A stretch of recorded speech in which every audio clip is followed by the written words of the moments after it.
terrível quando você acorda de manhã e percebe que, pela primeira vez, não é só você que decide o que fazer com o seu corpo. Tem um serzinho dependendo 100% de você. E agora? Como você garante que tudo vai acontecer do jeito que você quer, quando você quer? Você já deve ter ouvido aquela história de que plano de parto não existe. O bebê é quem decide. Pois eu vou te mostrar que isso é um mito perigoso. Um plano de parto não é um contrato com o universo. É um roteiro que você escreve para se sentir segura. E sabe de uma coisa? Quando você chega no hospital com esse documento, os profissionais respeitam muito mais seus desejos do que quando você chega sem saber o que quer. Eu já vi casos de mães que chegaram no hospital com um plano de parto escrito e foram ignoradas.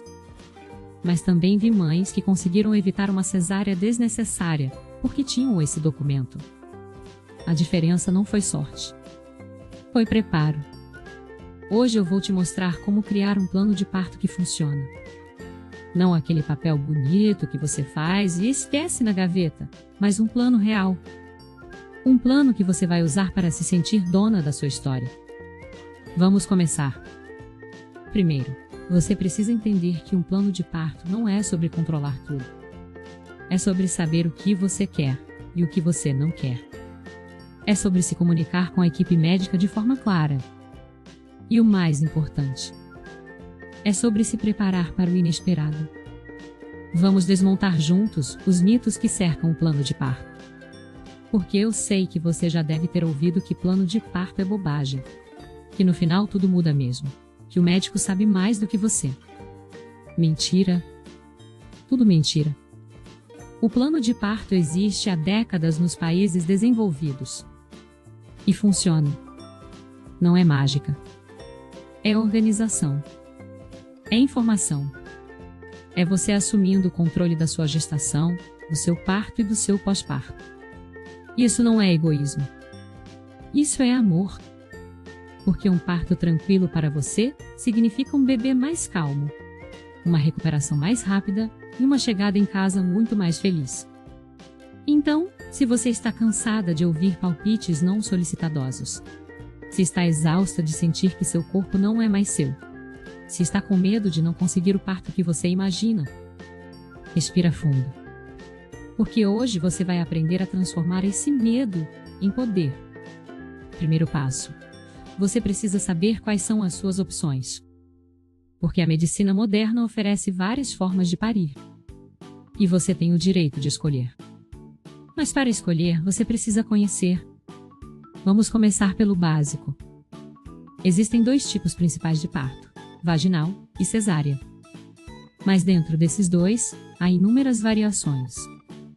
O parto normal pode ser com ou sem epidural, com ou sem indução, de cócoras, na água, no hospital. Cada uma dessas opções tem seus prós e contras. Mas o mais importante é que você saiba que todas elas são válidas se forem bem indicadas. Agora eu sei o que você está pensando, mas e se eu não souber o que escolher? Calma. Você não precisa decidir agora. O plano de parto é um documento vivo. Você pode alterá-lo a qualquer momento.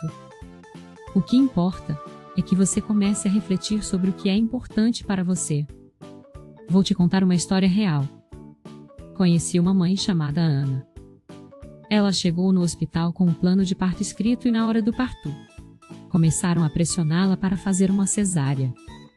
Ela mostrou o documento. Falou com calma sobre seus desejos e conseguiu evitar a cirurgia desnecessária.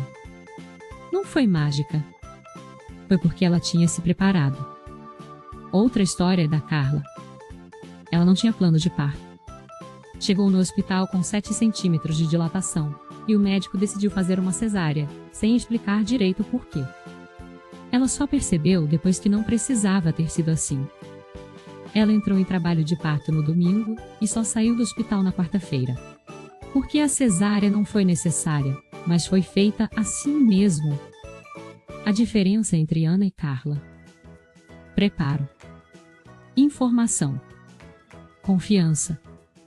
E é exatamente isso que um bom plano de parto te dá. Mas antes de te mostrar como fazer o seu, você precisa entender uma coisa muito importante. O plano de parto não é um documento para ser jogado na cara do médico. Ele é uma ferramenta de comunicação. Um jeito de você dizer: olha, eu estudei, eu sei o que quero. Me ajude a fazer isso acontecer. Ser. Então, como você começa? Primeiro, converse com o seu médico. Pergunte a ele sobre as práticas dele. Pergunte sobre a taxa de cesáreas dele. Pergunte sobre os procedimentos de rotina. Pergunte se ele respeita o plano de parto das mães. Se a resposta for não para qualquer uma dessas perguntas, corre. Não é o médico certo para você. Eu já atendi mães que mudaram de médico há poucos meses do parto porque descobriram que o profissional não tinha uma mentalidade alinhada com as suas. E adivinha? Elas fizeram isso muito antes do parto e evitaram uma experiência traumática. Segundo passo: pesquise sobre os procedimentos comuns. Você sabia que muitos hospitais fazem a lavagem intestinal rotineiramente? Você sabia que muitas vezes a episiotomia é feita sem necessidade? Você sabia que a amamentação pode ser atrapalhada por procedimentos desnecessários logo após o nascimento? Pois é. Essas são práticas comuns que você pode evitar com um plano de parto bem feito. A lavagem intestinal, por exemplo, não tem nenhuma evidência científica de que seja necessária. Mas muitos médicos ainda fazem porque é rotina. Se você não quer isso, você precisa escrever no seu plano de parto: não autorizo lavagem intestinal. Outra prática comum: a raspagem dos pelos pubianos. Você sabia que isso não é necessário e pode até aumentar o risco de infecção? Pois é. Mas muitas mães ainda passam por isso porque não sabem que têm o direito de recusar. E a amamentação. Muitas mães não sabem que podem e devem pedir para o bebê ser colocado no peito logo após o nascimento. Muitas vezes, a equipe médica leva o bebê para lavar, pesar e medir antes de colocá-lo na mãe. Isso pode atrapalhar a primeira mamada e o vínculo inicial. Então, o seu plano de parto deve incluir coisas como: quero que o meu bebê seja colocado no meu peito imediatamente após o nascimento, antes de qualquer procedimento.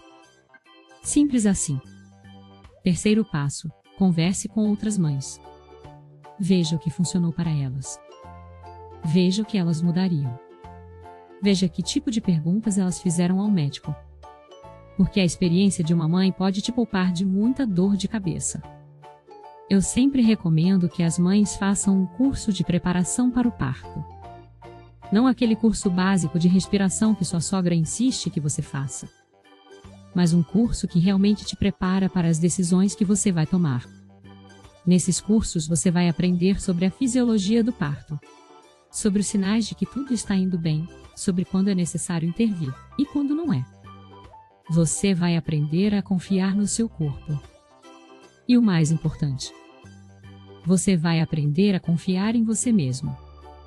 Porque a verdade é essa: ninguém conhece o seu corpo melhor do que você. E ninguém ama o seu bebê mais do que você.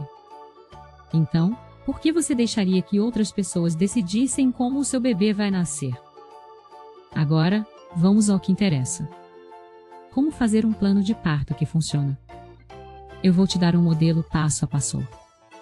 Mas lembre-se, o seu plano de parto deve ser personalizado. O que funciona para uma mãe pode não funcionar para você. Primeiro, comece com uma introdução. Escreva por que você está fazendo esse plano. Fale sobre os seus medos, as suas expectativas, os seus sonhos. Isso ajuda a equipe médica a te conhecer melhor. Depois, liste as suas preferências para o trabalho de parto. Isso inclui coisas como posição que você quer ficar durante o trabalho de parto, se você quer ou não usar a banheira, se você quer música ambiente, se você quer que alguém te massageie. Tudo isso pode fazer uma diferença enorme no seu conforto. Depois, liste as suas preferências para o parto propriamente dito. Isso inclui coisas como posição que você quer dar à luz, se você quer que te mostrem o bebê assim que nascer, se você quer cortar o cordão umbilical,